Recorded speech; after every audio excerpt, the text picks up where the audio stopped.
ప్రతిపక్ష నేత హోదా కూడా లేని జగన్ ఆ హోదా కోసం కోర్టులో పిటిషన్ వేశారు. ఇప్పుడు మరో అడుగు ముందుకు వేసి తనకు సీఎంగా ఉన్నప్పటి సెక్యూరిటీ కావాలని పిటిషన్లో దాఖలు చేశారు. ఫలితాలు ప్రకటించే ముందు రోజున తనకు 900 మందితో సెక్యూరిటీ ఉందని, ఇప్పుడు తనకు అదే సెక్యూరిటీ పునరుద్ధరించాలని ఆయన పిటిషన్లో కోరారు. జగన్ సీఎంగా ఉన్నప్పుడు ముఖ్యమంత్రికి, ఆయన కుటుంబానికి విదేశాల్లో కూడా భద్రత కల్పించేందుకు ప్రత్యేకంగా ఓ విధానాన్ని ఏర్పాటు చేసుకున్నారు. ఆ విధానంతోనే తనకు సెక్యూరిటీ కావాలని ఆయన వాదించినట్లుగా ఉంది. జగన్మోహన్ రెడ్డి ముఖ్యమంత్రిగా ఎవరు చూపించినంత దర్పం చూపించారు.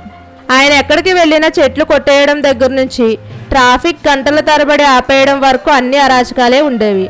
2 కిలోమీటర్ల వరకు ఆయన దగ్గరకు ఎవరు వెళ్లేవారు కాదు. స్క్వీడ్స్ చేసినప్పుడు అనుమతించిన వారు మాత్రమే దగ్గరకు వెళ్లేవారు. మాజీ ముఖ్యమంత్రి కాబట్టి జగన్కు Z+ సెక్యూరిటీ కల్పించారు. అయితే తనకు ముఖ్యమంత్రిగా ఉన్నప్పటి భద్రత కల్పించాలని ఆయన అంటున్నారు. జగన్ కనీసం ప్రతిపక్ష నేత కాకపోయినా ఆయన మాజీ ముఖ్యమంత్రి కాబట్టి Z+ సెక్యూరిటీ కల్పించారు. ఇది కూడా చాలని తనకు సీఎం రేంజ్ సెక్యూరిటీ కావాలని కోర్టులో పిటిషన్ వేయడంతో ఆయన మానసిక స్థితిపై మరోసారి నిపుణులు చర్చించే పరిస్థితి ఏర్పడింది.